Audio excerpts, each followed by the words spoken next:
Libro séptimo. Capítulo 1. Del peligro de confiar un secreto a una cabra. Habían transcurrido varias semanas. Corrían los primeros días de marzo. El sol, al que Duartás, ese clásico precursor de la perífrasis, aún no había llamado el gran duque de las candelas, no estaba por ello menos alegre y radiante. Era uno de esos días de primavera tan plácidos y bellos que todo París, diseminado por plazas y paseos, festeja como si fueran domingos. En esos días claros, cálidos y serenos, hay determinada hora especialmente propicia para admirar el pórtico de Notre Dame. Es el momento en que el sol, declinando ya hacia el ocaso, mira casi de frente a la catedral. Sus rayos, cada vez más horizontales, se retiran lentamente del empedrado de la plaza y suben por la fachada, sobre cuya sombra hacen resaltar los altos relieves, mientras que el gran rosetón central llamea como un ojo de cíclope inflamado por las reverberaciones de la forja. Era esa hora. Enfrente de la catedral, enrojecida por el ocaso, en el balcón de piedra practicado sobre el pórtico de una rica mansión gótica que ocupaba la esquina de la plaza en la calle del Atrio, varias muchachas bonitas reían y charlaban con gran alegría y despreocupación. Por la longitud del velo, que caía desde la cúspide de su tocado puntiagudo y rodeado de perlas hasta los talones, por la finura de la blusa bordeada que cubría sus ojos y dejaba ver, según la provocadora moda de entonces, el nacimiento de sus bellos pechos virginales, por la opulencia de sus enaguas, más preciosas aún que los vestidos, maravilloso refinamiento, por la gasa, la seda, el terciopelo con que todo aquello estaba cubierto, y especialmente por la blancura de sus manos, que demostraba su ociosidad y su pereza, resultaba fácil deducir que eran nobles y ricas herederas. Se trataba, en efecto, de Flor de Lis de Condelaurier y sus compañeras Diane de Christeuil, Amolette de Montmiquel, Colombe de la Caille-Fontaine y la pequeña Champchevrier, todas de buena familia, reunidas en aquel momento en casa de la viuda de Condelaurier, con motivo de la visita del monseñor de Beaujeu y de su señora esposa, que irían a París en el mes de abril para escoger a las damas de honor para la Delfina Margarita, cuando fueran a Picardía a recibirla de manos de los flamencos. Todos los hidalgos en 30 leguas a la redonda pretendían este favor para sus hijas, y buen número de ellos ya las habían llevado o enviado a París. Estas habían sido confiadas por sus padres a la custodia discreta y vigilante de Aloïse de Condelaurier, viuda de un antiguo jefe de los ballesteros del rey, retirada con su única hija en su casa de la Plaza del Atrio de Notre Dame, en París. El balcón donde estaban aquellas jóvenes se abría en una sala lujosamente tapizada en cuero de Flandes, con motivos vegetales estampados en dorado. Las vigas que listaban paralelamente el techo entretenían la vista con 1000 curiosas esculturas pintadas y doradas. Sobre unos arcos cincelados brillaban espléndidos esmaltes. Una cabeza de jabalí de porcelana coronaba un magnífico aparador cuyos 2 pisos anunciaban que la dueña de la casa era esposa o viuda de un caballero de pendón y caldera. Al fondo, al lado de una alta chimenea blasonada de arriba abajo, estaba sentada en un rico sillón de terciopelo rojo la señora de Condelaurier, que tan escritos llevaba sus 55 años en la vestimenta como en el rostro. A su lado permanecía de pie un joven de expresión bastante altiva, aunque un tanto vano y bravucón, uno de esos mozos apuestos que hacen coincidir a todas las mujeres, si bien los hombres serios y fisionomistas los miran con indiferencia. Ese joven caballero llevaba el brillante uniforme de capitán de los arqueros de la ordenanza del rey, el cual se parece en exceso al traje de Júpiter que ya pudimos admirar en el primer libro de esta historia, para que inflijamos al lector una segunda descripción del mismo. Las damiselas estaban repartidas entre la sala y el balcón, sentadas unas sobre cojines de terciopelo de Utrecht con bordados dorados, otras sobre escabeles de madera de roble con flores y figuras talladas. Cada una de ellas tenía sobre las rodillas una parte de un gran tapiz que estaban tejiendo en común, un buen trozo del cual se extendía sobre la estera que cubría el suelo. Charlaban entre ellas con esa voz susurrante y esas medias sonrisas sofocadas de un conciliábulo de muchachas entre las que hay un hombre joven. El joven en cuestión, cuya presencia bastaba para poner en juego esos amores propios femeninos, parecía, en cambio, bastante poco interesado en ellas, y mientras que las bellas muchachas competían para atraer su atención, él parecía ocupado sobre todo en bruñir con su guante de piel de gamuza la hebilla de su cinturón. De vez en cuando la dama le dirigía la palabra en voz baja, y él le respondía como podía con una especie de cortesía torpe y forzada. Por las sonrisas, por los pequeños gestos de complicidad de doña Loís, por los guiños que hacía mirando a su hija Flor de Lis mientras hablaba bajito con el capitán, se deducía fácilmente que se trataba de un compromiso consumado, de un enlace sin duda próximo entre el joven y Flor de Lis, y por la frialdad incómoda del oficial se deducía con igual facilidad que por su parte, al menos, no se trataba de un compromiso de amor. Todo su semblante expresaba un malestar y un aburrimiento que nuestros subtenientes de guarnición traducirían admirablemente hoy con la exclamación: «Menudo trabajo de perros». La buena señora, muy orgullosa de su hija, como una pobre madre que era, no se percataba del poco entusiasmo del oficial y se afanaba en señalarle en voz baja las infinitas perfecciones con la que Flor de Lis manejaba la aguja o devanaba el ovillo. «Fíjate», le decía tirándole de la manga para hablarle al oído. «Mírala, ahora se agacha». «Sí, es verdad», contestaba el joven, para acto seguido sumirse de nuevo en su silencio distraído y glacial. Al cabo de un momento tenía que inclinarse de nuevo y doña Loís le decía: «¿Has visto alguna vez un rostro más armonioso y más alegre que el de tu prometida? ¿Se puede ser más blanca y más rubia? ¿No son las suyas unas manos perfectas? Y ese cuello, ¿no se mueve con el mismo encanto que el de un cisne? Cuánto lo envidio a veces. Qué afortunado eres de ser hombre, malvado libertino. ¿Verdad que mi Flor de Lis es adorablemente bella y que estás loco por ella?» «Por supuesto», respondía él pensando en otra cosa. «Pero habla con ella», dijo de pronto doña Loís, empujándolo por el hombro. «Te has vuelto muy tímido». Podemos asegurar a nuestros lectores que la timidez no era ni una virtud ni un defecto del capitán. No obstante, intentó hacer lo que se le pedía.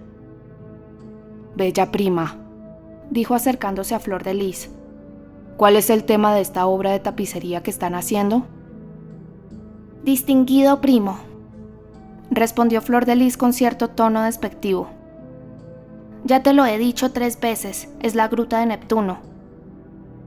Era evidente que Flor de Lis veía mucho más claramente que su madre las maneras frías y distraídas del capitán.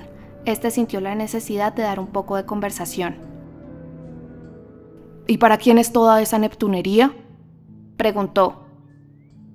«Para la abadía de Saint Antoine de Champs», dijo Flor de Lis sin levantar los ojos. El capitán cogió una esquina del tapiz.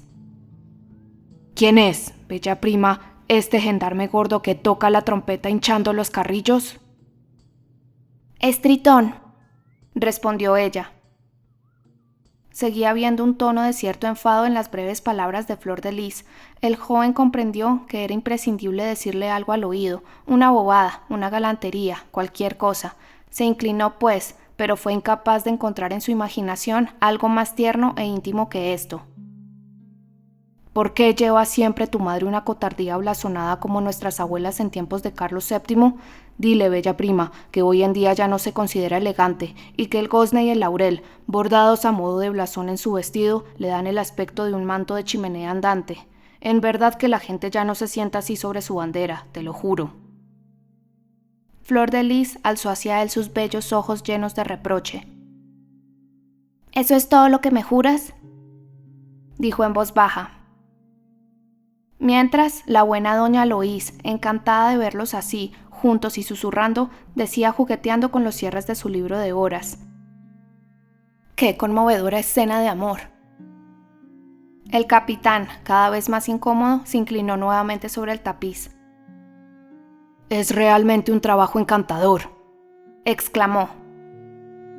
Al oír este comentario, Colombe de Gay-le-Fontaine, otra bella rubia de piel blanca, con el cuello cubierto de damasco azul, pronunció tímidamente unas palabras dirigidas a Flor de Lis, con la esperanza de que el apuesto capitán le respondiera a ellas. «Querida Conde Laurier, ¿has visto los tapices del Hotel de la Roche-Guyon?» «¿No es ese el hotel en cuyo recinto se encuentra el jardín de la costurera del Louvre?», preguntó riendo Diane de Christeuil, que tenía unos bonitos dientes y en consecuencia, viniera uno a cuento, reía. «¿Y dónde está esa vieja torre de la antigua muralla de París?». añadió Amelot de Montmiquel, bella morena, lozana y de pelo rizado, que tenía la costumbre de suspirar igual que la otra reía, sin saber por qué. Querida Colomba, intervino doña Loís, ¿te refieres al hotel que pertenecía al señor Vacqueville durante el reinado de Carlos VI? Hay allí soberbios tapices de alto liso, en efecto. Carlos VI, el rey Carlos VI, masculló el joven capitán atusándose el bigote. Dios mío, qué cosas tan antiguas recuerda esta buena señora. La señora Gondelaurier proseguía. Hermosos tapices de verdad, un trabajo tan apreciado que pasa por singular. En ese momento Baranguer de Champchebrier, esbelta niña de 7 años, que miraba la plaza entre los trifolios del balcón, exclamó. «Oh, mira, bella madrina Flor de Lis, hay una bailarina muy guapa que danza sobre el empedrado y toca la pandereta rodeada de burgueses plebeyos».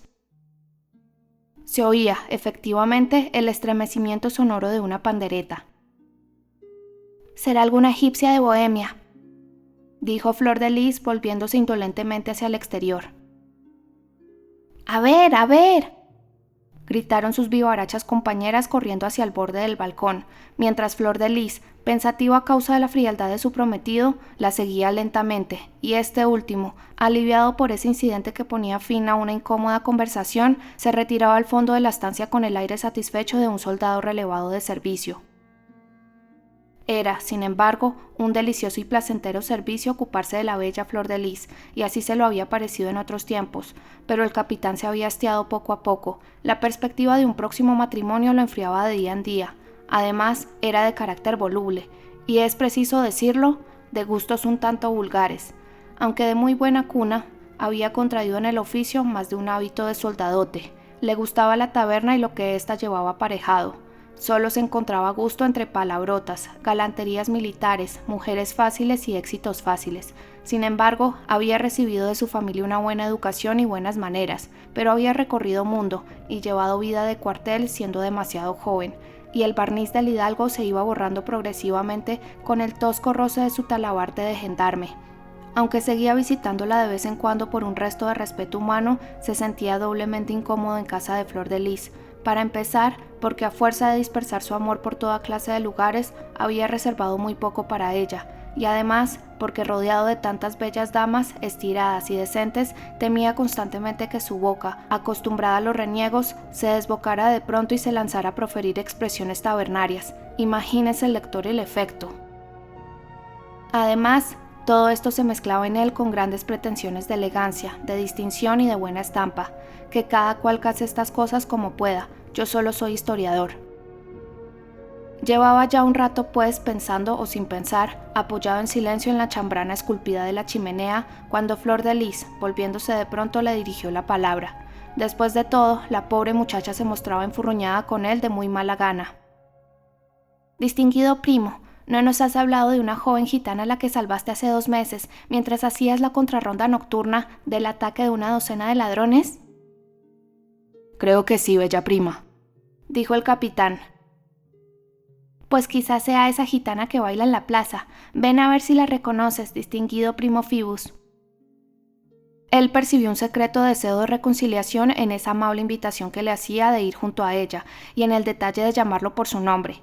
El capitán Phoebus de Chateauper, pues es él a quien el lector tiene ante los ojos desde el comienzo de este capítulo, se acercó lentamente al balcón. «Fíjate», le dijo Flor de Lis, poniendo tiernamente la mano sobre el brazo de Phoebus. «Mira a esa jovencita que baila allí, en medio de aquel corro. ¿Es tu gitana?» Phoebus miró y dijo: «Sí, la reconozco por la cabra». «Oh, es verdad, qué cabrita más linda», exclamó Amelot juntando las manos con admiración. «¿Los cuernos son de oro auténtico?», preguntó Baranger. Sin moverse de su sillón, doña Loís tomó la palabra. ¿No es esa una de esas gitanas que llegaron el año pasado por la puerta Guibard? «Madre», dijo con dulzura Flor de Lis, «esa puerta se llama ahora Puerta del Infierno». La señorita de Gondelaurier sabía hasta qué punto le chocaba al capitán la manera de hablar anticuada de su madre.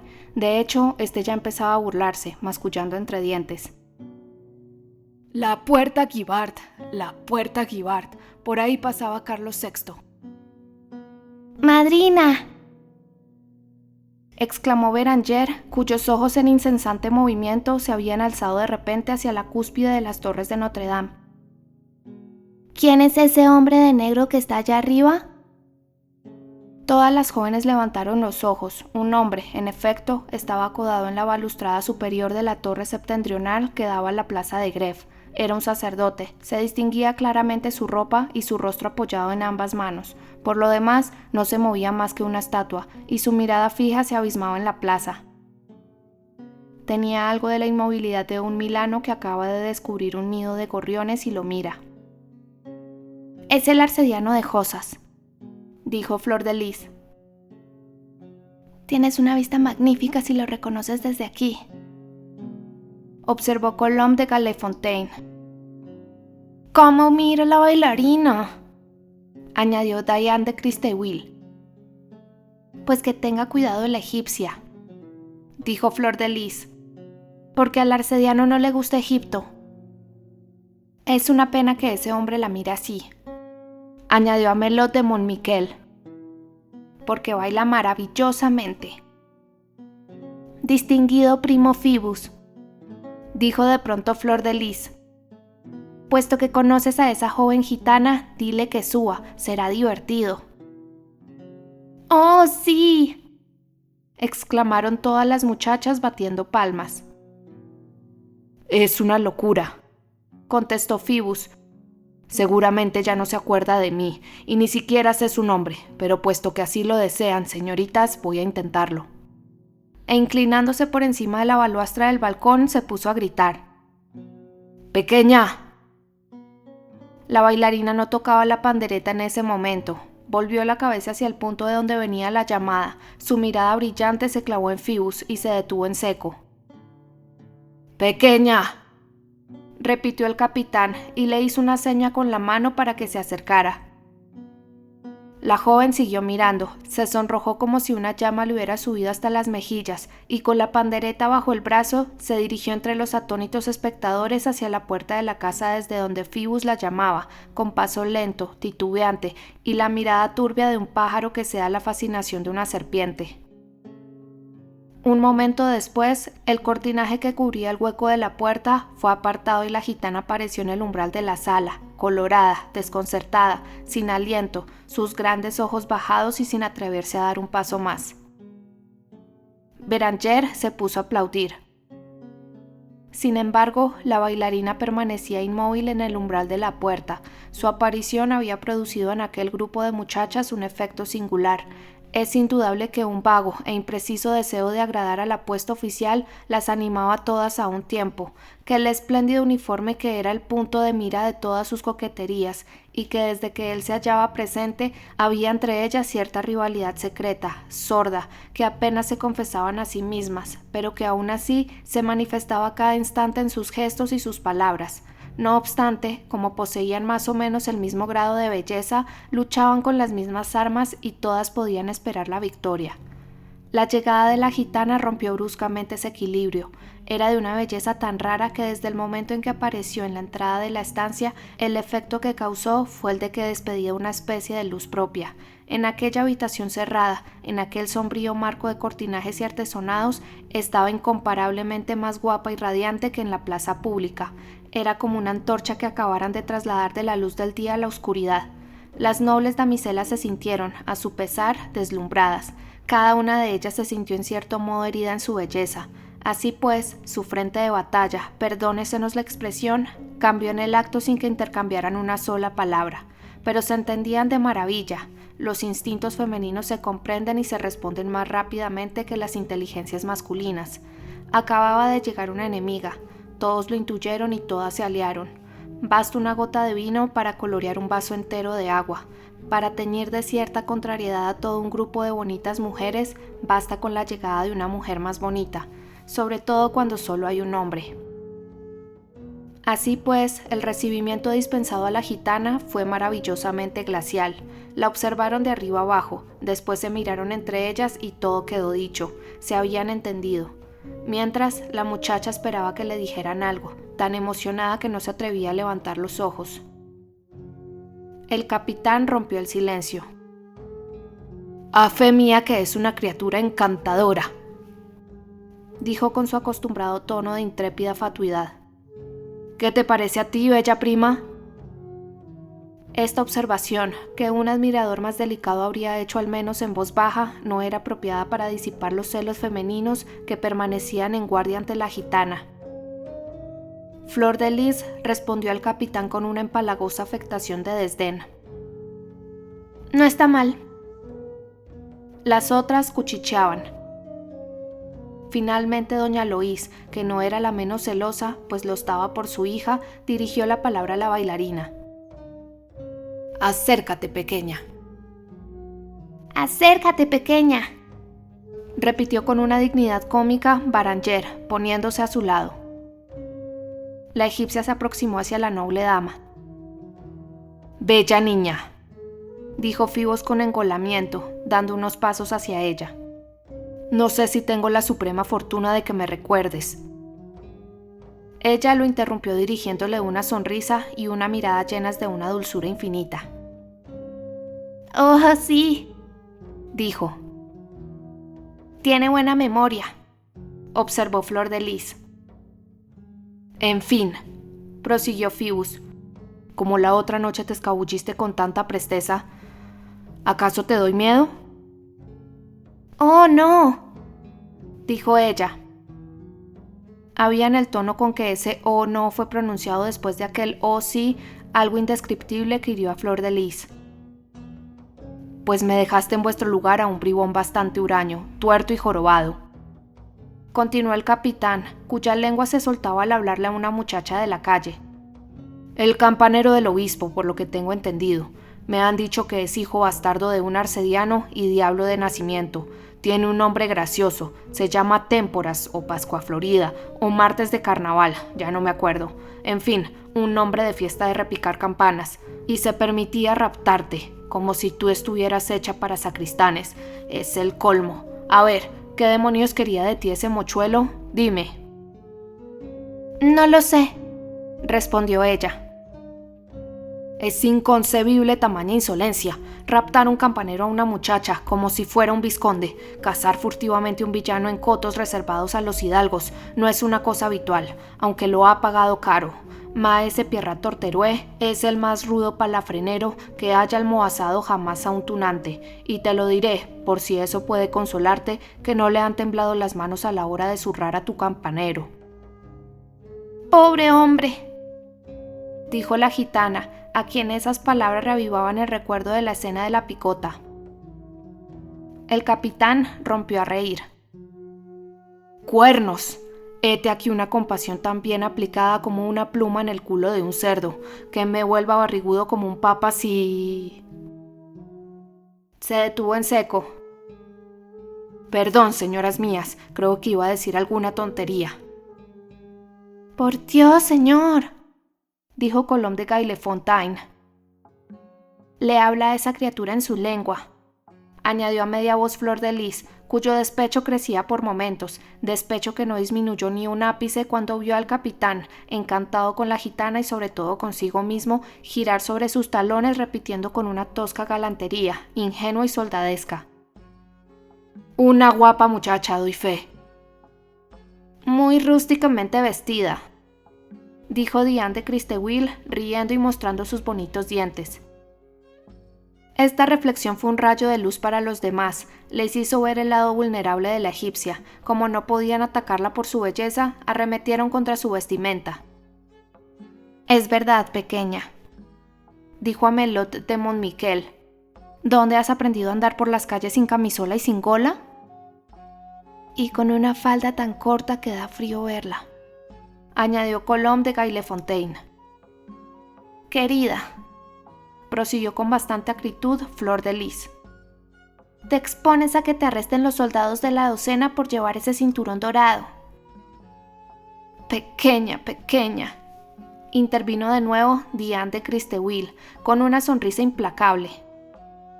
Si te cubrieras decentemente los brazos con unas mangas, estarían menos quemados por el sol.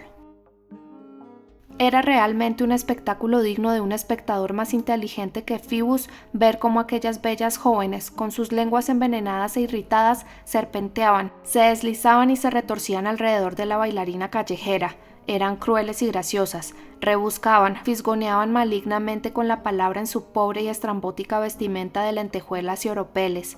Las risas, las ironías y las humillaciones no tenían fin. Los sarcasmos llovían sobre la egipcia, y la benevolencia altanera y las miradas despectivas. Uno podría haber creído estar ante esas jóvenes damas romanas que se divertían clavando alfileres de oro en los pechos de una bella esclava.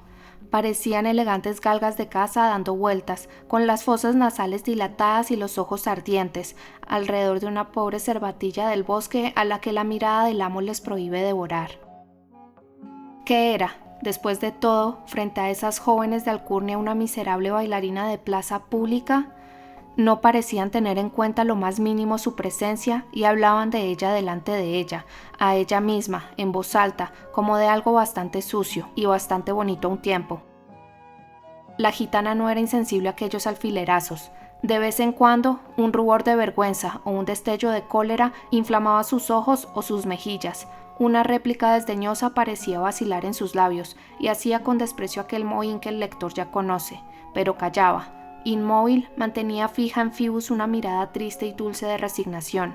Había también dicha y ternura en aquella mirada. Se habría dicho que se contenía por miedo a que la echaran. Phoebus, por su parte, reía y se ponía de parte de la gitana con una mezcla de impertinencia y compasión. «Déjalas hablar, pequeña», repetía haciendo sonar sus espuelas de oro. «No cabe duda de que tu vestimenta es un poco extravagante y rústica, pero ¿qué importancia tiene eso siendo como eres una joven encantadora?» «Dios mío», exclamó la rubia Gailefontaine, irguiendo su cuello de cisne con una sonrisa amarga. «Veo que los señores arqueros de la ordenanza del rey se prendan fácilmente de los bellos ojos egipcios». «¿Y por qué no?», replicó Phoebus. Ante esta respuesta, displicentemente lanzada por el capitán como una piedra perdida que ni siquiera mira a uno caer, Colomb se echó a reír, y Diane, y Amelot, y Flor de Lis, a quien al mismo tiempo le asomó una lágrima a los ojos. La gitana, que había bajado la vista al oír el comentario de Colomb de Gailefontaine, la alzó de nuevo radiante de alegría y de orgullo para volver a fijarla en Phoebus. Estaba bellísima en aquel momento. La respetable dama que observaba aquella escena se sentía ofendida sin comprender qué pasaba. «¡Virgen Santa!», exclamó de pronto. «¿Qué es esto que se mueve entre mis piernas? ¡Ay, detestable animal!». Era la cabra, que acababa de llegar buscando a su ama, y que al precipitarse hacia ella se había enredado los cuernos en el montón de tela que formaba el vestido de la noble dama a sus pies cuando estaba sentada. Aquello armó un gran revuelo. La gitana, sin decir una palabra, la liberó. «¡Oh, es la cabrilla que tiene las pezuñas de oro!», exclamó Beranger saltando de alegría. La gitana se puso de rodillas y apoyó contra su mejilla la cabeza acariciadora de la cabra. Se habría dicho que le pedía perdón por haberla abandonado. Mientras tanto, Diane le susurraba al oído a Colomb. «Ay, Dios mío, como no lo había pensado antes, es la gitana de la cabra. Dicen que es bruja y que su cabra hace imitaciones realmente milagrosas». «Pues entonces», dijo Colomb, «la cabra tiene que divertirnos a nosotras también y hacernos un milagro».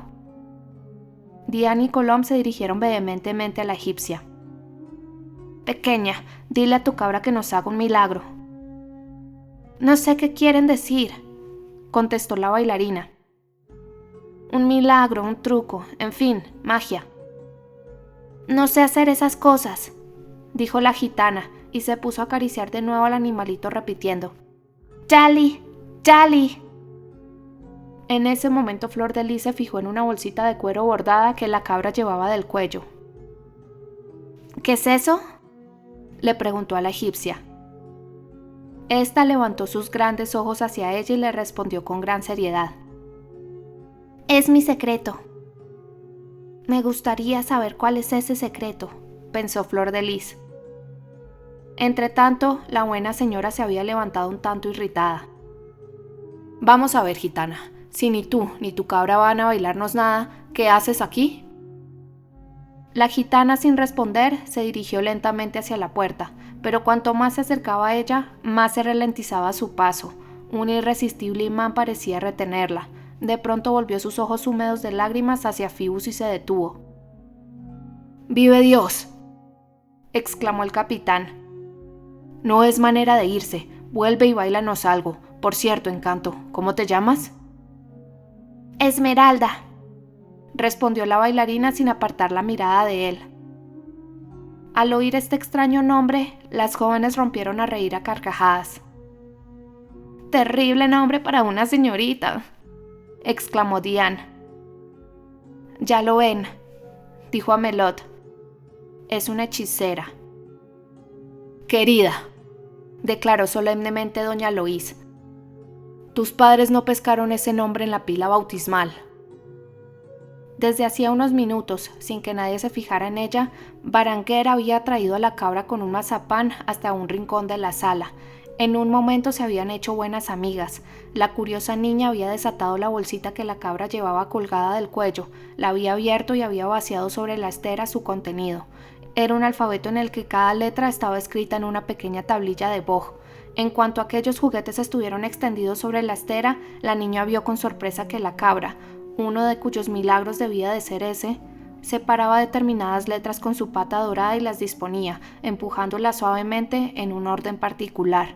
Al cabo de un instante, aquello compuso una palabra que la cabra parecía tener práctica en escribir, por lo poco que vaciló para formarla, y Berenguer exclamó de pronto, juntando las manos con admiración: «Madrina Flor de Lis, mira lo que la cabra acaba de hacer».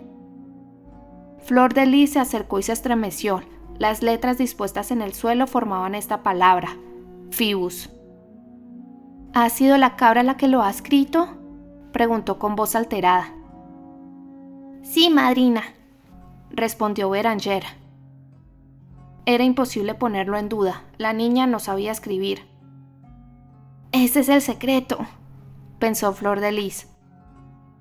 Pero el grito de la niña había atraído la atención de todos, de la madre, de las jóvenes, de la gitana y del oficial. La gitana vio la tontería que acababa de hacer la cabra, se puso roja, después pálida, y se echó a temblar como si fuera culpable de un delito ante el capitán, que la miraba con una sonrisa de satisfacción y de sorpresa. «Phoebus», murmuraban las jóvenes estupefactas. «Es el nombre del capitán». «Tienes una memoria excelente», dijo Flor de Lis a la gitana, que se había quedado petrificada. «Oh», balbuceó estallando en sollozos y tapándose la cara con sus bellas manos. «Es una maga». Pero oía una voz todavía más amarga decirle en el fondo del corazón: «Es una rival». La muchacha se desvaneció. «¡Hija mía! ¡Hija mía!», gritó la madre espantada. «Vete, gitana del infierno». Esmeralda recogió en un abrir y cerrar de ojos las malhadadas letras, hizo una seña a Djali y salió por la puerta mientras por otra se llevaban a Flor de Lis.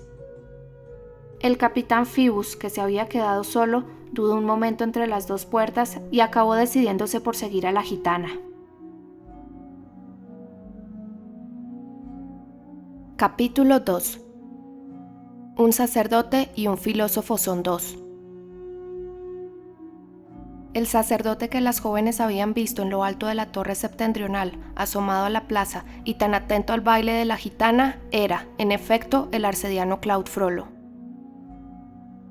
Nuestros lectores no habrán olvidado la misteriosa celda que el arcediano se había reservado en esa torre. No sé, dicho sea de paso, si no es la misma cuyo interior todavía hoy puede verse por una pequeña lucera cuadrada, abierta a levante a la altura de un hombre, en la plataforma desde la que se alzan las torres. Un cuartucho, ahora desnudo, vacío y destartalado, cuyas paredes mal enlucidas están decoradas en estos momentos por unos horrendos grabados amarillentos que representan fachadas de catedrales. Supongo que murciélagos y arañas se disputan ese agujero para habitarlo, y que en consecuencia se libra en él una doble guerra de exterminio contra las moscas. Todos los días, 1 hora antes de la puesta del sol, el arcediano subía a la escalera de la torre y se encerraba en esa celda, donde pasaba a veces noches enteras. Aquel día, en el momento en que, una vez ante la puerta del cubículo, metía en la cerradura la pequeña y complicada llave que llevaba siempre en la escarcela colgada en su costado, un ruido de pandereta y castañuelas había llegado a sus oídos. El ruido procedía de la plaza del atrio. La celda, ya lo hemos dicho, solo tenía una lucera que daba a la grupa de la iglesia. Claude Frollo había sacado precipitadamente la llave y unos instantes después estaba en la cúspide de la torre, en la actitud sombría y de recogimiento en que las jóvenes lo habían visto. Se hallaba allí, serio, inmóvil, absorto en una contemplación y en un pensamiento. Todo París estaba a sus pies, con las 1000 flechas de sus edificios y su horizonte circular de suaves colinas, con su río que serpenteaba bajo los puentes y su pueblo que ondulaba por las calles, con la nube de humo de sus chimeneas, con la cadena montañosa de sus tejados que aprisiona Notre Dame entre sus eslabones reforzados. Pero de toda la ciudad, el arcediano solo miraba un punto del empedrado, la plaza del atrio. De toda la multitud, solo una figura, la gitana. Habría resultado difícil decir de qué naturaleza era esa mirada y de dónde procedía la llama que despedía. Era una mirada fija, y sin embargo llena de desazón y de turbulencia, y a juzgar por la profunda inmovilidad de todo su cuerpo, apenas agitado a intervalos por un escalofrío maquinal, como un árbol por el viento, a juzgar por la rigidez de sus codos, más marmóreos que la balustrada en la que se apoyaban, viendo la sonrisa petrificada que contraía su rostro, se habría dicho que en Claude Frollo los ojos eran lo único que quedaba con vida. La gitana bailaba, hacía girar la pandereta con la punta del dedo y la lanzaba al aire bailando zarabandas provenzales, ágil, ligera, alegre y sin sentir el peso de la terrible mirada que caía a plomo sobre su cabeza. La gente bullía a su alrededor. De vez en cuando, un hombre ataviado con una ridícula casaca amarilla y roja hacía formar un círculo. Volvía a sentarse en una silla a unos pasos de la bailarina y apoyaba la cabeza de la cabra sobre sus rodillas. Ese hombre parecía ser el compañero de la gitana. Claude Frollo, desde el punto elevado donde estaba situado, no podía distinguir sus facciones.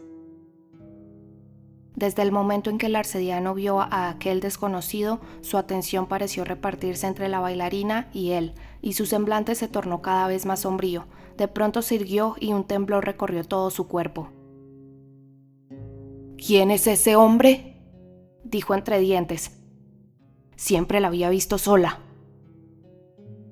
Entonces se adentró de nuevo bajo la bóveda tortuosa de la escalera en espiral y bajó. Al pasar ante la puerta del carrillón, que estaba entreabierta, vio algo que le sorprendió. Vio a Quasimodo asomado a una abertura de esos colgadizos de pizarra que parecen enormes celosías, mirando también la plaza. Se hallaba absorto en una contemplación tan profunda que no se percató del paso de su padre adoptivo. Su ojo salvaje tenía una expresión singular, una mirada cautivada y dulce. «Esto sí es raro», murmuró Claude. «¿Será la egipcia quien mira así?». El preocupado arcediano siguió bajando. Al cabo de unos minutos salió a la plaza por la puerta situada al pie de la torre. «¿Qué ha sido de la gitana?», preguntó, mezclándose con el grupo de espectadores que la pandereta había congregado. «No lo sé», respondió uno de ellos. «Acaba de desaparecer. La han llamado desde esa casa de ahí enfrente y supongo que habrá ido allí a bailar un fandango». En lugar de la egipcia, sobre aquella misma alfombra cuyos arabescos se borraban poco antes bajo el dibujo caprichoso de su danza, el arcediano solo vio al hombre de rojo y amarillo, quien para ganarse también unas monedas se paseaba alrededor del círculo con los codos apoyados en las caderas, la cabeza echada hacia atrás, la cara congestionada y el cuello estirado, sosteniendo una silla entre los dientes. Sobre esa silla, el hombre había atado a un gato que le había prestado una vecina y que gruñía aterrorizado. «Por Notre Dame», exclamó el arcediano en el momento en el que el saltimbanqui, sudando a mares, pasó por delante de él con su pirámide de silla y gato. «¿Qué hace aquí maese Pierre Gringoire?». La voz severa del arcediano sobresaltó al pobre diablo de tal forma que perdió el equilibrio con todo su edificio, y silla y gato cayeron juntos sobre la cabeza de los asistentes, en medio de un griterío interminable. Probablemente maese Pierre Gringoire, pues no era otro, había tenido que saldar una enojosa cuenta con la vecina del gato y con todas las caras contusas y arañadas que lo rodeaban, si no se hubiera apresurado a aprovechar el tumulto para refugiarse en la iglesia, a donde Claude Frollo le había indicado por señas que lo acompañara. La catedral estaba ya oscura y desierta, las naves laterales se hallaban sumidas en las tinieblas y las lámparas de las capillas empezaban a brillar, tal era la negrura que invadía las bóvedas. Tan solo el gran rosetón de la fachada, cuyos 1000 colores estaban bañados por un rayo de sol horizontal, resplandecía en la penumbra como un puñado de diamantes y reflejaba en el otro extremo de la nave su espectro deslumbrador. Cuando hubieron dado unos pasos, don Claude apoyó la espalda en un pilar y miró a Gringoire fijamente. Esa mirada no era la que Gringoire temía, avergonzado como estaba de haber sido sorprendido por una persona docta y circunspecta con aquel traje de farandulero. La mirada del sacerdote no tenía ni rastro de burla ni ironía, era seria, tranquila y penetrante. El arcediano fue quien rompió el silencio. Ven acá, maese Pierre, tienes que explicarme muchas cosas. Para empezar, ¿a qué se debe que no te haya visto desde hace casi 2 meses y que te encuentre en la calle con tan elegante indumentaria, amarilla y roja como una manzana? Mi ser, dijo compungido Gringoire, es en verdad un prodigioso atavío y me hace sentir más avergonzado que un gato en una calabaza por sombrero. Está muy mal, me doy cuenta de ello, exponer a los señores soldados de la guardia a porrear bajo esta casaca el número de un filósofo pitagórico. Pero ¿qué quieres, reverendo maestro? La culpa la tiene mi antiguo jugón, que me abandonó cobardemente a comienzos del invierno con el pretexto de que se caía a trozos y necesitaba ir a descansar al cesto del trapero. ¿Qué podía hacer? La civilización no ha avanzado aún hasta el punto de que podamos ir completamente desnudos, como quería el antiguo Diógenes. Añade a esto que soplaba un viento muy frío, y no es precisamente el mes de enero el más indicado para intentar que la humanidad dé ese nuevo paso con éxito. El caso es que apareció esta casaca, la cogí y dejé en su lugar mi vieja ropilla negra, la cual, para un hermético como yo, estaba muy poco herméticamente cerrada. Héteme aquí, pues, vestido de histrión, como San Ginés. ¿Qué quieres? Es un eclipse. El propio Apolo cuidó cerdos en casa de Admeto. Buen oficio te has buscado, replicó el arcediano. Reconozco, maestro, que es mejor filosofar y poetizar, o recibirla del cielo que andar por las calles llevando gatos. Por eso cuando me has llamado me he quedado más parado que un asno delante de un asador. ¿Pero qué quieres, mi ser? Hay que vivir todos los días, y los más bellos versos alejandrinos no equivalen entre los dientes a un trozo de queso de brie. Yo escribí para Margarita de Flandes aquel famoso epitalamio que conoces, y la ciudad no me lo paga con la excusa de que no era excelente, como si se pudiera dar por 4 escudos una tragedia de Sófocles. Iba, pues, a morirme de hambre. Afortunadamente me he encontrado un poco fuerte en lo tocante a mandíbula, así que le he dicho a la mandíbula, haz demostraciones de fuerza y de equilibrio y aliméntate tú misma. Ale, te, ipsam. Un montón de mendigos que se han hecho buenos amigos míos me han enseñado 20 clases de trucos hercúleos, y ahora doy todas las noches a mis dientes el pan que se han ganado durante el día con el sudor de mi frente. Aún así, concedo. Admito que es un triste empleo de mis facultades intelectuales y que el hombre no está hecho para pasarse la vida tocando la pandereta y mordiendo sillas. Pero, reverendo maestro, no basta con pasar la vida, hay que ganársela.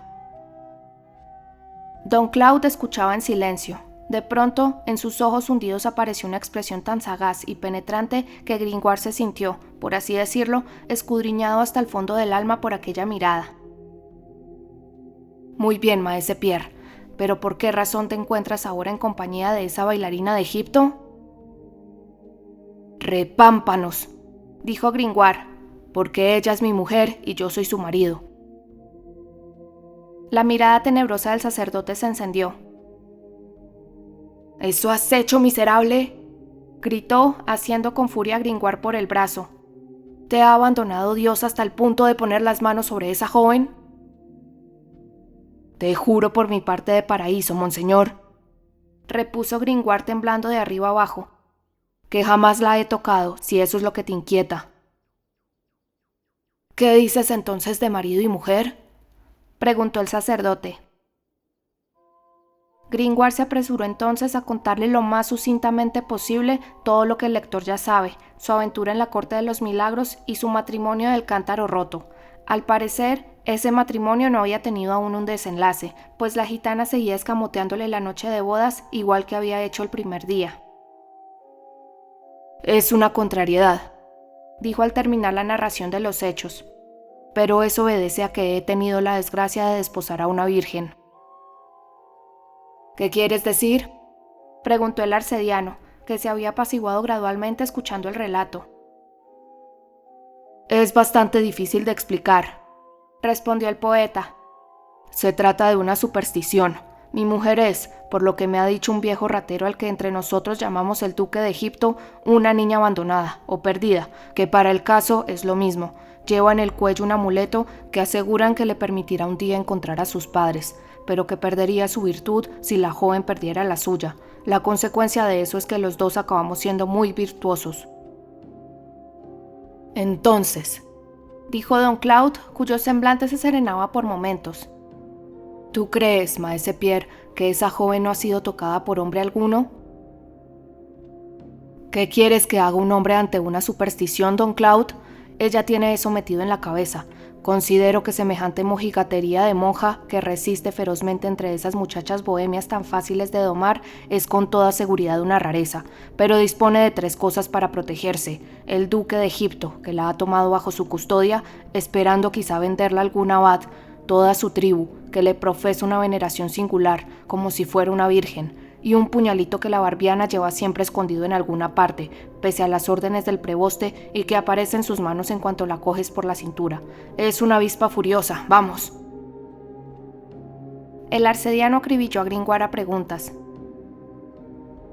Esmeralda era, según el buen entender de Gringoire, una criatura inofensiva y encantadora, guapa salvo cuando hacía un mohín que le era muy propio, una muchacha ingenua y apasionada, ignorante de todo y apasionada por todo, desconocedora aún, incluso en sueños, de la diferencia entre un hombre y una mujer, loca sobre todo por la danza, por el ruido, por el aire libre, una especie de mujer abeja, que tenía alas invisibles en los pies y vivía en un torbellino. Debía a esta naturaleza a la vida errante que siempre había llevado. Gringoire se había enterado de que siendo muy pequeña había recorrido España y Cataluña y llegado hasta Sicilia. Creía incluso que había ido con la caravana de cíngaros de la que formaba parte al reino de Argel, país situado en Acadia, la cual limita por un lado con Albania y Grecia y por el otro con el mar de las Sicilias, que es el camino de Constantinopla. 2 bohemios, decía Gringoire, eran vasallos del rey de Argel, en su calidad de jefe de la nación de los moros blancos. Lo que era seguro es que Esmeralda había venido a Francia desde Hungría siendo muy pequeña todavía. De todos esos países, la muchacha había traído jirones de jergas extrañas, canciones e ideas extranjeras que convertían su lenguaje en algo tan abigarrado como su vestimenta, medio parisina y medio africana. Por lo demás, la gente de los barrios que frecuentaba la quería por su alegría, por su amabilidad, por su viveza, por sus bailes y por sus canciones. Ella creía que en toda la ciudad solo la odiaban 2 personas, la de las que hablaba a menudo con temor.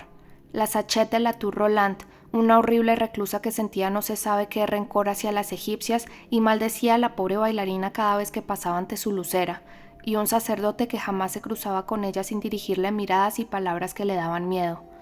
Esta última circunstancia turbó sobremanera al arcediano, aunque Gringoire no prestó demasiada atención a ello. Habían bastado 2 meses para hacer olvidar al despreocupado poeta los detalles singulares de la noche en que había conocido a la egipcia y la presencia del arcediano en todo aquel incidente. Al fin y al cabo, la pequeña bailarina no tenía nada que temer, no decía la Buenaventura, lo que la ponía a resguardo de esos procesos por magia tan frecuentemente incoados contra las gitanas. Además, Gringoire hacía el papel de hermano, ya que no de marido. Después de todo, el filósofo soportaba muy pacientemente aquella especie de matrimonio platónico, al menos le proporcionaba cama y pan. Todas las mañanas salía de la truhanería, casi siempre con la egipcia, y la ayudaba a hacer su colecta de tarjas, blancas y otras monedas en las plazas. Todas las noches regresaba con ella bajo el mismo techo, la dejaba encerrarse en su cuartito y se dormía profundamente. Una existencia muy dulce, bien mirado, decía, y muy propicia a la ensoñación. Además, en su alma y su conciencia, el filósofo no estaba muy seguro de estar perdidamente enamorado de la gitana. Quería a la cabra casi tanto como a ella. Era un animalito encantador, dulce, inteligente, espiritual, una cabra sabia. Nada más común en la Edad Media que esos animales sabios que despertaban el asombro general y que conducían con frecuencia a sus instructores a la hoguera. Sin embargo, las brujerías de la cabra de pezuñas doradas eran trucos muy inocentes. Gringoire se los explicó al arcediano, a quien esos detalles parecían interesar vivamente. Bastaba, en la mayoría de los casos, presentar la pandereta a la cabra de tal o cual manera para que ella hiciera la gracia deseada.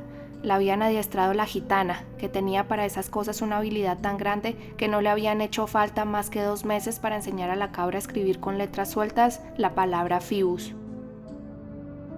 ¿Fibus?, dijo el cura. ¿Por qué Fibus? No lo sé, respondió Gringoire. Quizás sea una palabra que ella cree dotada de alguna virtud mágica y secreta. La repite a menudo a media voz cuando cree que está sola. ¿Estás seguro?, insistió Claude con su mirada penetrante, ¿de que es una simple palabra y no un nombre? ¿Un nombre de quién?, dijo el poeta. Yo qué sé, dijo el sacerdote. Te diré lo que yo imagino, mi ser. Estos bohemios son un poco guebros y adoran al sol, de ahí lo de Fibus. No me parece tan claro como a ti, maese Pierre. Al fin y al cabo a mí no me importa, que masculle Fibus todo lo que quiera. Lo que es seguro es que Chali me quiere ya tanto como ella. ¿Quién es Chali? La cabra. El arcediano apoyó el mentón en una mano y pareció quedarse un momento pensativo. De pronto se volvió bruscamente hacia Gringoire. ¿Y me juras que no la has tocado? ¿A quién?, dijo Gringoire. ¿A la cabra? No, a esa mujer. ¿A mi mujer? No, te juro que no. ¿Y estás a menudo a solas con ella? 1 hora larga todas las noches. Don Claude frunció el entrecejo. Oh, solus cum sola, non congitabuntur orare pater noster. Solo con una nadie pensará que rezan el Padre Nuestro. A fe mía que podría rezar el Pater y el Ave María y el Credo in Deum Patrem Omnipotentem sin que ella me prestara más atención que una gallina a una iglesia. Júrame por el vientre de tu madre, repitió el arcediano en un tono agresivo, que no has tocado a esa criatura ni con la punta del dedo. Lo juraría también por la cabeza de mi padre, pues las dos cosas guardan más de una relación. Pero, reverendo maestro, permíteme a mí también una pregunta. Habla, señor. ¿Qué te importa a ti todo eso? El pálido semblante del arcediano se tornó rojo como las mejillas de una jovencita. El sacerdote permaneció un momento sin responder. Escucha, maese Pierre Gringoire, dijo por fin con una incomodidad manifiesta. Que yo sepa, todavía no estás condenado. Me intereso por ti y deseo tu bien, y el menor contacto con esa egipcia del demonio te hará vasallo de Satanás. Tú sabes que el cuerpo es siempre lo que pierde al alma. Pobre de ti si te acercas a esa mujer. Eso es todo. Lo intenté una vez, dijo Gringoire rascándose una oreja. Fue el primer día, pero me pinché. ¿Tuviste semejante desvergüenza, maese Pierre? El rostro del sacerdote se ensombreció de nuevo. En otra ocasión, continuó el poeta sonriendo, miré por el ojo de la cerradura antes de acostarme y vi en camisón a la dama más deliciosa que jamás haya hecho crujir la lona de una cama bajo sus pies desnudos. ¡Vete al diablo!, gritó el cura con una mirada terrible, y empujando por los hombros al asombrado Gringoire, se adentró dando grandes zancadas bajo las más oscuras arcadas de la catedral.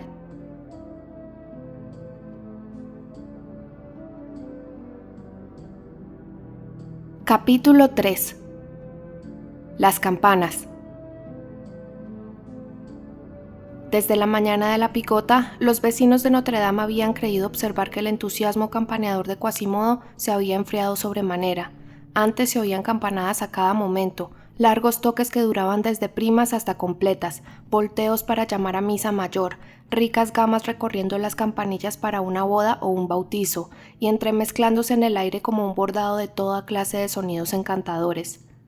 La vieja iglesia, vibrante y sonora, se hallaba en una perpetua alegría de campanas. Se percibía continuamente la presencia de un espíritu ruidoso y caprichoso que cantaba por todas aquellas bocas de cobre.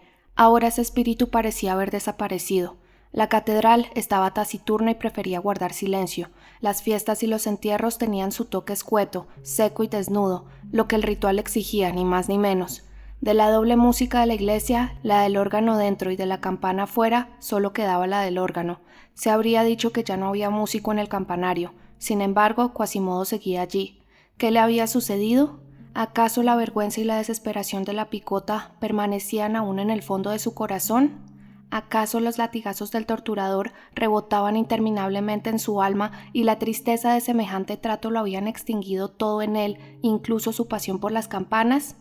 ¿O bien es que Marie tenía una rival en el corazón del campanero de Notre Dame y que la campana mayor y sus 14 hermanas estaban descuidados por algo más amable y más bello? Sucedió que en aquel gracioso año 1482 cayó la Anunciación en un martes 25 de marzo.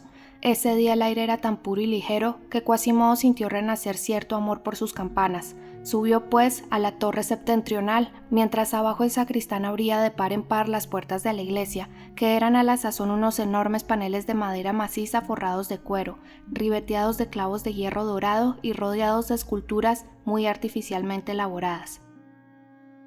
Una vez en el alto hueco del campanario, Quasimodo miró un rato, moviendo tristemente la cabeza, las 6 campanas, como si gimiera por algo extraño que se había interpuesto en su corazón entre ellas y él. Pero cuando las hubo puesto en movimiento, cuando sintió moverse aquel racimo de campanas bajo su mano, cuando vio subir y bajar la octava palpitante, pues no la oía, por aquella cascada sonora como un pájaro que salta de rama en rama, cuando el diablo de la música, ese demonio que sacude un manojo chispeante de stret, de trinos y de arpegios, se hubo apoderado del pobre sordo. Entonces se sintió nuevamente feliz, lo olvidó todo y su corazón, que se ensanchaba, hizo resplandecer su rostro. Iba y venía, daba palmadas, corría de una cuerda a otra, animaba a los 6 cantores con la voz y con el gesto, como un director de orquesta que espolea a unos virtuosos inteligentes. ¡Vamos!, decía. «Vamos, Gabriel, derrama todo tu ruido sobre la plaza. Hoy es fiesta. Thibault, no seas perezoso, vas muy despacio. Vamos, vamos, ¿es que te has oxidado, holgazán? Muy bien, rápido, rápido, que no se vea el badajo. Déjalos a todos sordos como a mí. Eso es, Thibault, con brío. Guillaume, tú eres el más grande y Pasquier el más pequeño, y Pasquier lo hace mejor. ¿Que no apostamos que los que oyen lo oyen mejor que a ti? Bien, muy bien, Gabriel. Fuerte, más fuerte. ¿Qué hacen ahí arriba ustedes 2 gorriones? No los veo hacer el menor ruido. ¿Qué pasa con esos picos de cobre que parecen bostezar cuando hay que cantar? ¡Hala, a trabajar! Es la Anunciación. Hace un sol espléndido. El sonido tiene que ser espléndido. Pobre Guillaume, estás quedándote sin aliento, amigo.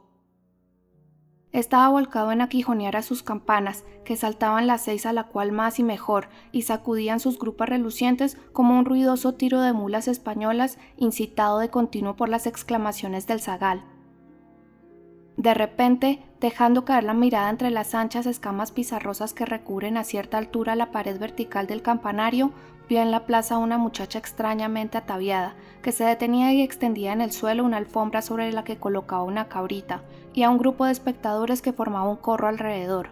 Esa visión cambió súbitamente el curso de sus ideas, y petrificó su entusiasmo musical como un soplo de aire petrifica una resina en fusión. Se detuvo, volvió la espalda al carrillón y se agachó detrás de un colgadizo de pizarra, clavando en la bailarina esa mirada soñadora, tierna y dulce que ya había sorprendido en una ocasión al arcediano. Las campanas, olvidadas, callaron bruscamente todas a la vez, para gran decepción de los amantes de su música, que la escuchaban de buena fe desde el Pont au Change, y se fueron chasqueados como un perro al que le han enseñado un hueso y le dan una piedra.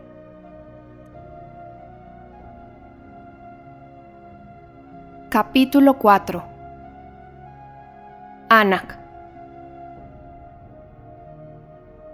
Una hermosa mañana de aquel mismo mes de marzo, creo que era el sábado 29, día de San Eustaquio, nuestro joven amigo el estudiante Jean Frollo del Molino se percató al vestirse de que los greguescos que contenían su bolsa no hacían ningún sonido metálico. «¡Pobre bolsa!», dijo sacándola de la faltriquera. «Ni la más pequeña moneda, que cruelmente te han destripado los dados, las jarras de cerveza y Venus. Qué vacía, arrugada y flácida estás, pareces la garganta de una furia. Yo les pregunto, señor Cicerón y señor Séneca, cuyos ejemplares totalmente apergaminados veo esparcidos por el suelo, ¿de qué me sirve saber, mejor que un acuñador de monedas o que un judío del Ponto Saint-Georges, que un escudo de oro con la corona vale 35 oncenos de 25 sueldos y 8 dineros parisenses cada uno? Y que un escudo con la media luna vale 36 oncenos de 26 sueldos y 6 dineros tornenses por pieza. Si no tengo un miserable liarte negro para apostarlo al 6 doble. ¡Oh, cónsul Cicerón! ¿No es esta una calamidad de la que se pueda salir airoso con parífrasis? Quedat monum imperum en impero, así como, pero en verdad. Continuó vistiéndose muy atribulado. Una idea había acudido a su mente mientras se ataba los botines, pero al principio la rechazó. Sin embargo, acudió de nuevo y se puso el chaleco al revés, signo evidente de un violento combate interior. Al final, arrojó bruscamente el gorro al suelo y exclamó: «¿Qué se le va a hacer? Lo que tenga que ser será. Voy a ir a casa de mi hermano. Me ganaré un sermón, pero también me ganaré un escudo». Se puso apresuradamente su casaca de abultadas sombreras, recogió el gorro y salió a la desesperada. Bajó por la calle Arp hacia la Cité. Al pasar por delante de la calle Uchat, el olor de aquellos admirables espetones girando sin cesar fue a cosquillarle el aparato olfativo y dirigió una mirada amorosa al ciclope asador que arrancó un día al franciscano Calatagirón esta patética exclamación: «Veramente que este retisserie sono cosa estupenda». Pero Jean no tenía con qué pagar y se adentró exhalando un profundo suspiro bajo el pórtico del Petit Châtelet, enorme trébol doble de torres macizas que guardaba la entrada de la Cité. Ni siquiera se entretuvo tirando una piedra al pasar, como era costumbre, a la miserable estatua de Perinet Leclerc, que había entregado el París de Carlos VI a los ingleses, crimen que su efigie, apedrada y embarrada a la cara, ha expiado durante 3 siglos en el cruce de las calles Arp y Bussy, como si de una picota eterna se tratase. Una vez cruzado el Petit Pont y pasada la calle Neuf-Sainte-Geneviève, Jean de Molendino se encontró delante de la Catedral de Notre Dame. Entonces la indecisión lo asaltó de nuevo y se paseó unos instantes alrededor de la estatua del señor Gris, repitiéndose angustiado: «El sermón es seguro, pero el escudo es dudoso». Detuvo a un sacristán que salía del claustro para preguntarle: «¿Dónde está el arcediano de Josas?». «Creo que está en su escondrijo de la torre», respondió el sacristán, «y no le aconsejo que lo moleste, a menos que venga de parte de alguien como el Papa o el Rey». Jean dio una palmada. «¡Diablos! Hete aquí una magnífica ocasión de ver el famoso cuarto de las brujerías». Animado por esta idea, cruzó resueltamente la pequeña puerta negra y comenzó a subir la escalera de caracol de St. Gilles que conduce a los pisos superiores de la torre. «Voy a ver», se decía por el camino. «Por todos los santos, tiene que ser algo curioso esa celda que mi reverendo hermano oculta igual que sus partes pudentas. Dicen que enciende cocinas infernales y cuece a fuego vivo la piedra filosofal. ¡Redios! Me importa a mí una higa la piedra filosofal. Preferiría encontrar en su hornillo una tortilla de huevos de Pascua con tocino que la mayor piedra filosofal del mundo». Cuando llegó a la galería de las columnillas, se tomó un respiro y juró contra la interminable escalera por no sé cuántos millones de carretadas de diablos antes de reanudar su ascenso por la estrecha puerta de la torre septentrional, hoy cerrada al público. Momentos después de haber dejado atrás el habitáculo de las campanas, encontró un pequeño rellano practicado en el entrante lateral y bajó la bóveda, una pequeña puerta ojival cuya enorme cerradura y cuyo poderoso armazón de hierro pudo observar por una tronera practicada enfrente, en la pared circular de la escalera. Quienes tengan hoy curiosidad por ver esa puerta la reconocerán por esta inscripción, grabada en letras blancas sobre la pared negra. Adoro a Coralie, 1829. Firmado Eugene. Firmado figura en el texto. «Uf», dijo el estudiante. «Debe de ser aquí». La llave estaba en la cerradura, la puerta justo delante de él. La empujó despacio y asomó la cabeza por la abertura. El lector sin duda conoce un poco la obra admirable de Rembrandt, ese Shakespeare de la pintura. Entre innumerables grabados maravillosos hay en particular un aguafuerte que representa supuestamente al Dr. Fausto y que es imposible contemplar sin sentirse deslumbrado. Es una celda oscura. El centro lo ocupa una mesa cargada de objetos repulsivos, calaveras, esferas, alambiques, compases, pergaminos jeroglíficos. El doctor está delante de la mesa, con una gran opalanda y un gorro de piel calado hasta las cejas. Solo se le ve medio cuerpo. Está medio levantado del inmenso sillón, apoyando las manos crispadas en la mesa, y mira con curiosidad y terror un gran círculo luminoso, formado por letras mágicas que brillan en la pared del fondo como el espectro solar en una cámara oscura. Ese sol cabalístico parece temblar, y su resplandor misterioso llena la lóbrega celda. Es horrible y al mismo tiempo es bello. Algo bastante parecido a la celda de Fausto se ofreció a la vista de Jean cuando asomó la cabeza por la puerta entreabierta. Era igualmente un reducto sombrío y apenas iluminado. Había también un gran sillón y una gran mesa, compases, alambiques, esqueletos de animales colgados del techo, una esfera rodando por el suelo, hipocéfalos mezclados con tarros donde temblaban láminas de oro, calaveras sobre vitelas repletas de figuras y caracteres, gruesos manuscritos apilados, abiertos sin piedad por las quebradizas esquinas del pergamino, en fin, todas las porquerías de la ciencia, y por doquier, sobre ese batiburrillo, polvo y telarañas. Pero no había ningún círculo de letras luminosas, ningún doctor en éxtasis contemplando la resplandeciente visión como el águila mira su sol. La celda, sin embargo, no estaba desierta.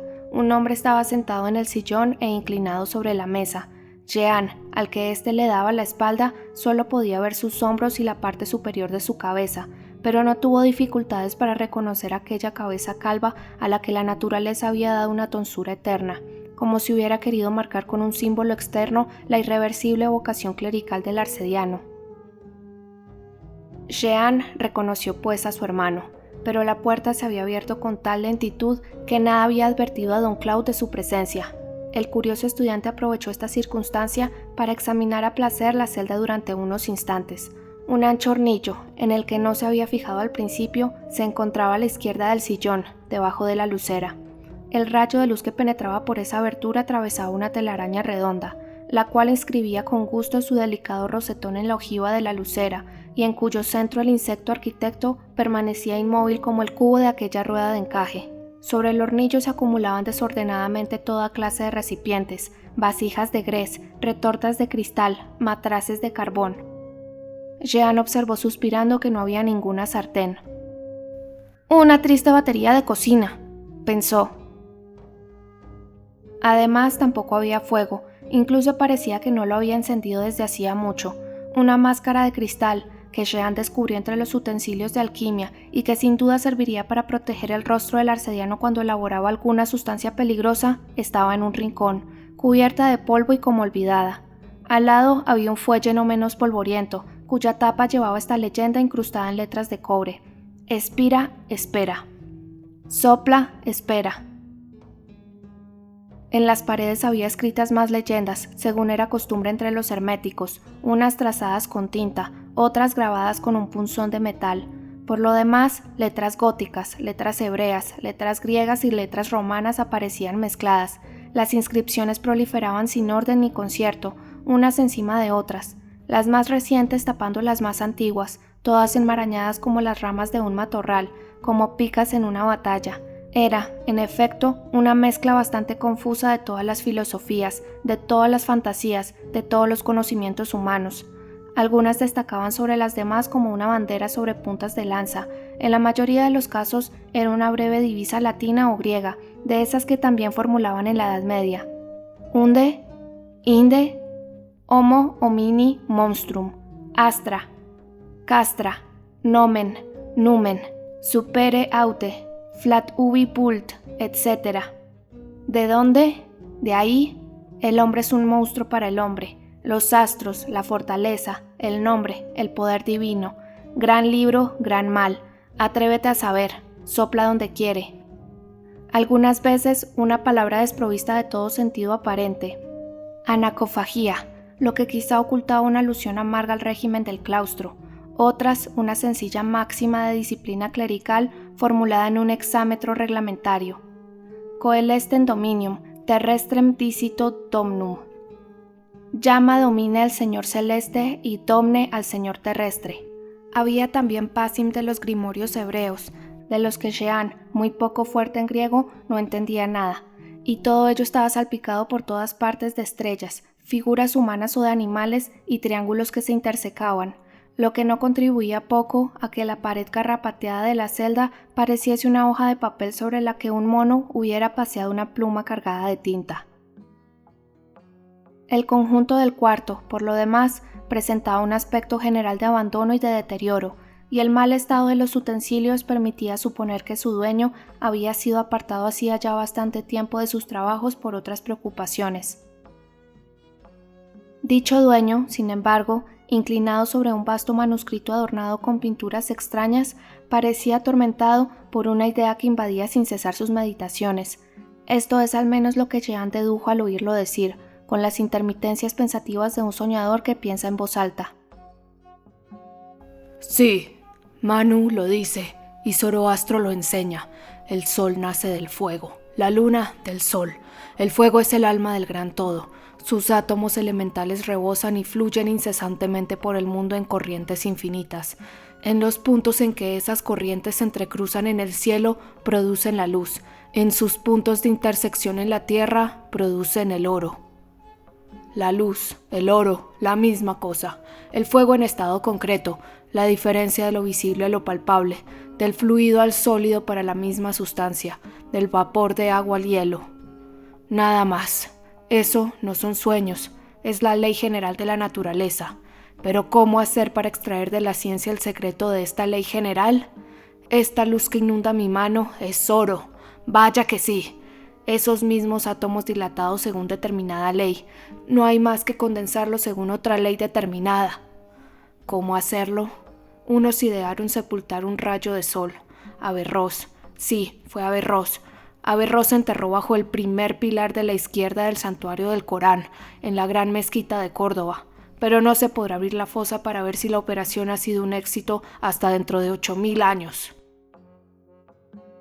¡Demonios!, dijo Jean para sí. Sí que se hace esperar un escudo. Otros pensaron, continuó el arcediano abstraído, que era mejor operar con un rayo de cirio, pero es harto difícil obtener ese rayo puro, a causa de la presencia simultánea de otras estrellas que se mezclan con él. Flamel considera que es más sencillo operar con el fuego terrestre. Flamel, el nombre de un predestinado. Flama. Sí, el fuego. Eso es todo. El diamante está en el carbón, el oro está en el fuego. Pero, ¿cómo extraerlo? Magistri afirma que hay ciertos nombres de mujer con un encanto tan dulce y misterioso que basta pronunciarlos durante la operación. Leamos lo que dice Manu sobre la cuestión. Allí donde se honra a las mujeres, los dioses se regocijan. Allí donde se las desprecia, es inútil rogar a Dios. La boca de la mujer es constantemente pura, es agua corriente, es un rayo de sol. El nombre de una mujer debe ser agradable, dulce, imaginativo, debe acabar con vocales largas y ser semejante a las palabras de bendición. Sí, el sabio tiene razón. En efecto, María, Sofía, ¡Maldición! ¡Otra vez ese pensamiento! Y cerró el libro con violencia. Se pasó la mano por la frente, como para apartar la idea que lo obsesionaba. Después cogió en la mesa un clavo y un martillo, en cuyo mango, curiosamente, había pintadas letras cabalísticas. «Desde hace algún tiempo», dijo con una sonrisa amarga. «Fracaso en todos mis experimentos. La idea fija me posee y me marca el cerebro como un trébol de fuego. Ni siquiera he logrado descubrir el secreto de Casiodoro, cuya lámpara ardía sin mecha y sin aceite, y debe de ser sencillo. ¡Maldición!, dijo Jeanne entre dientes. Basta, pues, con un solo miserable pensamiento para debilitar y enloquecer a un hombre, continuó el sacerdote. Oh, cómo se reiría de mí Claude Pernelle, ella que no logró distraer ni un momento a Nicolas Flamel de la persecución de la gran obra. Es increíble. Tengo en mis manos el martillo mágico de Sechelet. A cada golpe que desde el fondo de su celda daba el temible rabino sobre este clavo con este martillo, aquel de sus enemigos al que había condenado, aunque estuviera a 2000 leguas, se hundía un codo en la tierra que lo devoraba. El propio rey de Francia, por haber llamado desconsideradamente una noche a la puerta del taumaturgo, se hundió hasta las rodillas en el suelo de París. Esto sucedió hace menos de 3 siglos. Pues bien, yo tengo el martillo y el clavo, y no son herramientas más formidables en mis manos que un mazo de tonelero en las manos de un cuchillero. Sin embargo, no se trata más que de encontrar la palabra mágica que pronunciaba Sechelet al golpear el clavo.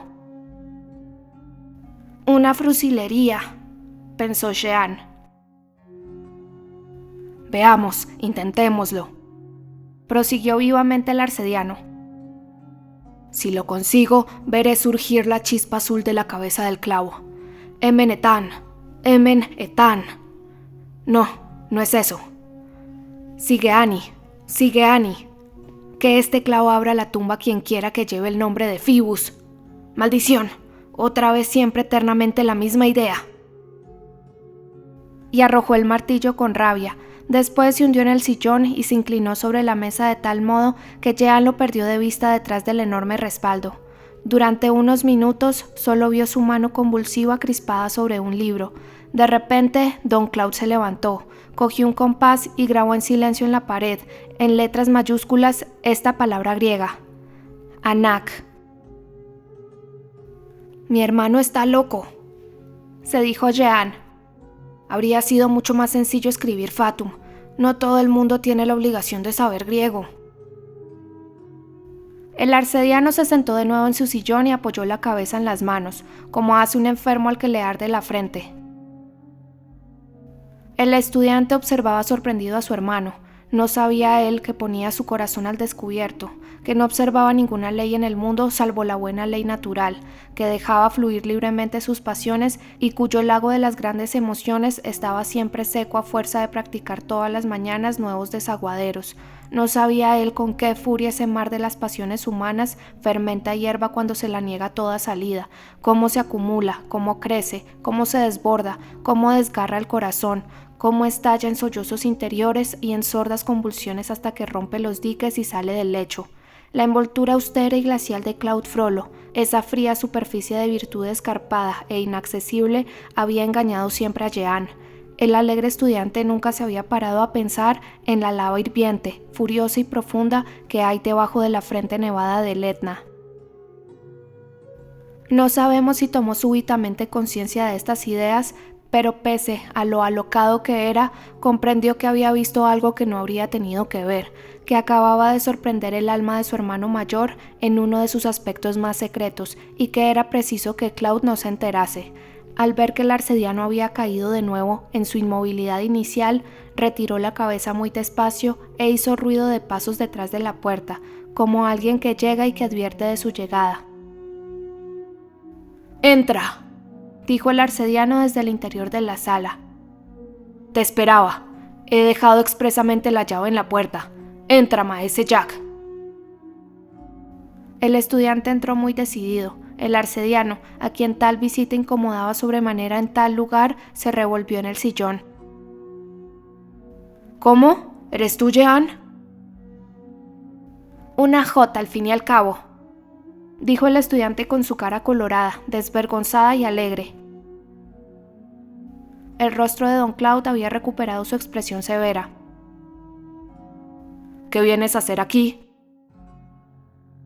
«Hermano», respondió el estudiante, esforzándose en adoptar una actitud decente, piadosa y modesta, y dándole vueltas al gorro entre sus manos con un aire inocente. «Venía a pedirte...» «¿Qué?»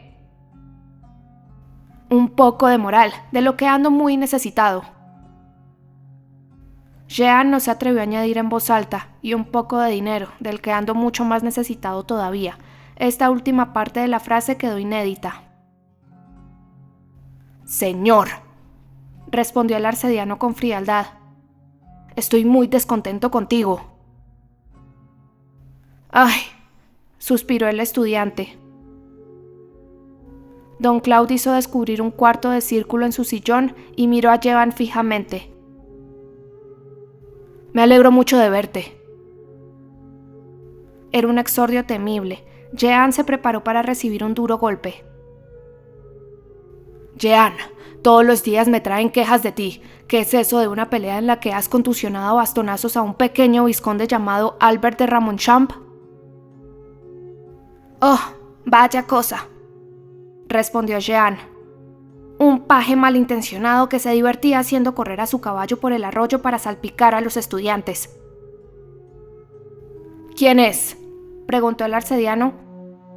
«Un tal Mayet Fargel, cuya túnica has rasgado». «Túnicam de Chiraverunt», dice la denuncia. «Bah, una horrenda capa de Montaigú». «La denuncia dice túnicam, no capetam. ¿Sabes latín?». Jean no respondió. «Sí», prosiguió el sacerdote meneando la cabeza. «Así van los estudios y las letras ahora. La lengua latina apenas la entiende nadie. La siria es desconocida. El griego resulta tan odioso que no se considera ignorancia que los más doctos se salten una palabra griega sin leerla y que se diga Graecum est non legitur. Es griego, no hay que leerlo». El estudiante levantó resueltamente los ojos. «Mi señor hermano, ¿quieres que te explique en buen francés esa palabra griega que está escrita ahí, en la pared?» «¿Qué palabra?» «Anak». Un ligero rubor se extendió por los amarillentos pómulos del arcediano, como la bocanada de humo que anuncia en el exterior las secretas conmociones de un volcán. El estudiante apenas lo notó. «A ver, Jean», balbuceó haciendo un esfuerzo el hermano mayor. «¿Qué quiere decir esta palabra?» «Fatalidad». Don Claude se quedó pálido y el estudiante prosiguió con despreocupación. «Y esa palabra que está debajo, grabada por la misma mano, anakeia, significa impureza. Como ves, sé griego». El arcediano guardaba silencio. Esa lección de griego lo había puesto pensativo otra vez. El pequeño Jean, que dominaba todas las triquiñuelas de un niño mimado, consideró que el momento era favorable para aventurarse a hacer su petición. Con una voz extremadamente dulce, comenzó pues a hablar. «Mi buen hermano, ¿acaso me odias hasta el punto de ponerme mala cara por unas cuantas bofetadas y puñaladas repartidas en buena lid a no sé qué muchachos y arrapiensos? ¿Quibusdam marmosetis? ¿A algunos mocosos? ¿Ves, mi buen hermano Claude, cómo sé latín?». Pero aquella acariciadora hipocresía no produjo en el severo hermano mayor el efecto acostumbrado. Cerbero no mordió el pastel de miel. De la frente del arcediano no desapareció ni una arruga. «¿A dónde quieres ir a parar?», dijo en tono seco. «Bien, vayamos al grano», contestó audazmente Jean. «Necesito dinero». Ante aquella descarada declaración, la fisonomía del arcediano adoptó totalmente la expresión pedagógica y paternal. «Ya sabes, Jean, que nuestro feudo de Tirechap solo reporta, contando el censo y las rentas de las 21 casas, 39 libras, 11 sueldos y 6 dineros parisenses. Es la mitad más que en tiempos de los hermanos Plaquet, pero no es mucho». «Necesito dinero», dijo estoicamente Jean.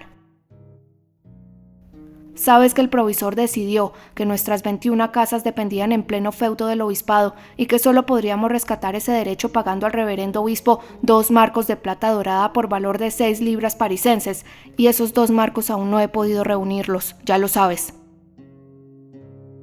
«Lo que yo sé es que necesito dinero», repitió Jean por tercera vez. ¿Y qué quieres hacer? Esta pregunta hizo brillar un destello de esperanza en los ojos de Jean, que volvió a adoptar una actitud mimosa y salamera. Mira, querido hermano Claude, yo no me dirigí a ti con mala intención. No se trata de presumir en las tabernas con tus oncenos y de pasarme por las calles de París con caparazón de brocado de oro, acompañado de mi lacayo, Cumeo Lacuacio. No, hermano, es para una obra de caridad. ¿Qué obra de caridad?, preguntó Claude un poco sorprendido. 2 amigos míos desearían comprar una canastilla para el niño de una pobre viuda Audriet. Es una obra de caridad, costará 3 florines y yo quisiera poner el mío. ¿Cómo se llaman tus 2 amigos? Pierre Lasumeur y Baptiste Croc-Guasson. Dijo el arcediano. Esos nombres armonizan tanto con una obra de caridad como una bombardada en un altar mayor. Es indudable que Jean había elegido muy mal los nombres de sus amigos, pero se dio cuenta demasiado tarde.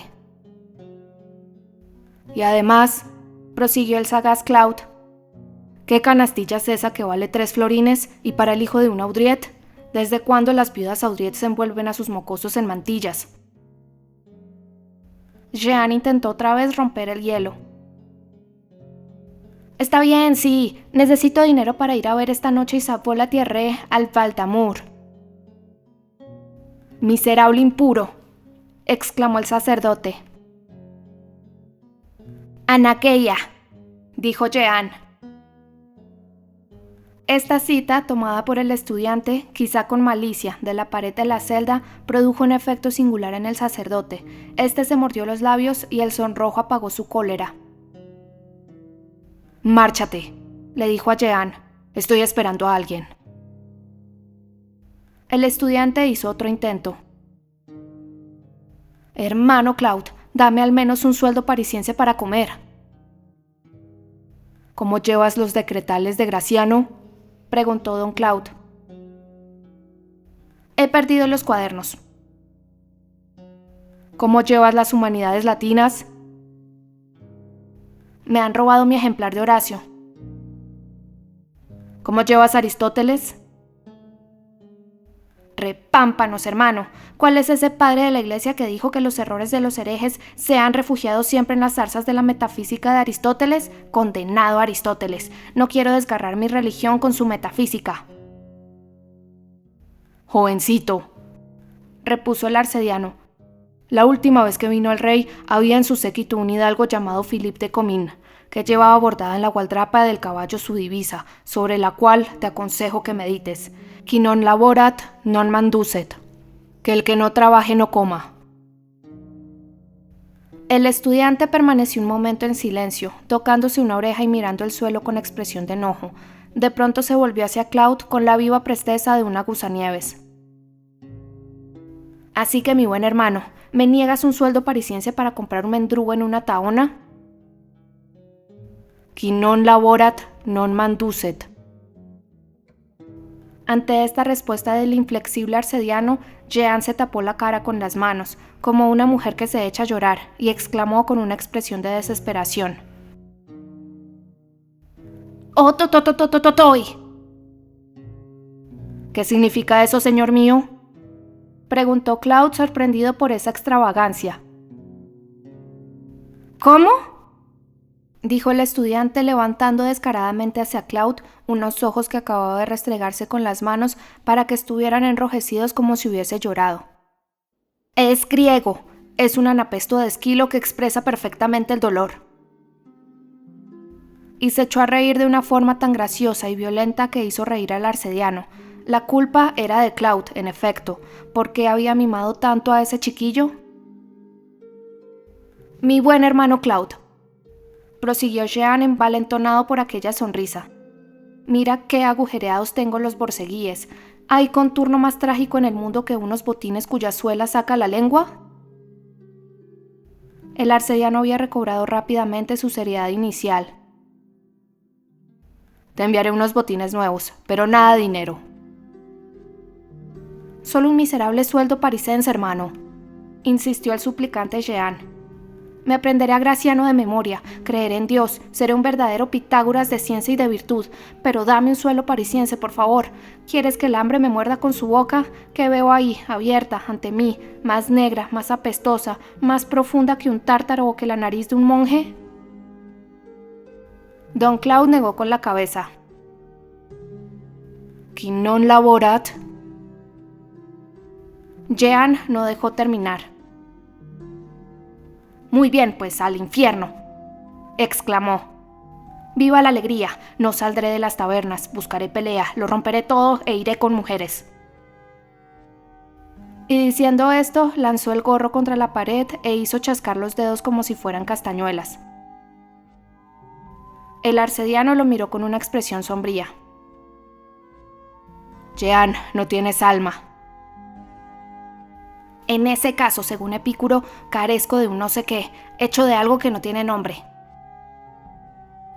«Jean, hay que pensar seriamente en corregirte». «Ah, vaya», exclamó el estudiante, mirando alternativamente a su hermano y los alambiques del hornillo. «Así que aquí todo es retorcido, las ideas y los recipientes». «Jean, estás en una pendiente muy resbaladiza. ¿Sabes a dónde vas?» «A la taberna», dijo Jean. «La taberna conduce a la picota». «Es una linterna como cualquier otra, y quizá en esta Diógenes habría encontrado a su hombre». «La picota conduce a la horca». «La horca es una balanza, en uno de cuyos lados hay un hombre y en el otro toda la tierra. Es hermoso ser el hombre». «La horca conduce al infierno». «Es una buena fogata». «Jean, tendrás un mal fin». «Pero el principio habrá sido bueno». En ese momento se oyó ruido de pasos en la escalera. «Silencio», dijo el arcediano llevándose un dedo a los labios. «Ese es maese Jacques. Jean», añadió en voz baja. «Cuídate mucho de hablar alguna vez de lo que ves o oigas aquí. Deprisa, escóndete bajo ese hornillo y no abras la boca». El estudiante se acurrucó bajo el hornillo. Una vez allí, se le ocurrió una idea fecunda. «Por cierto, hermano Claude, un florín para que no abra la boca». «Silencio, te lo prometo». «Tienes que dármelo». «Toma», dijo el arcediano tirándole con ira su escarcela. Jean se metió bajo el hornillo y la puerta se abrió.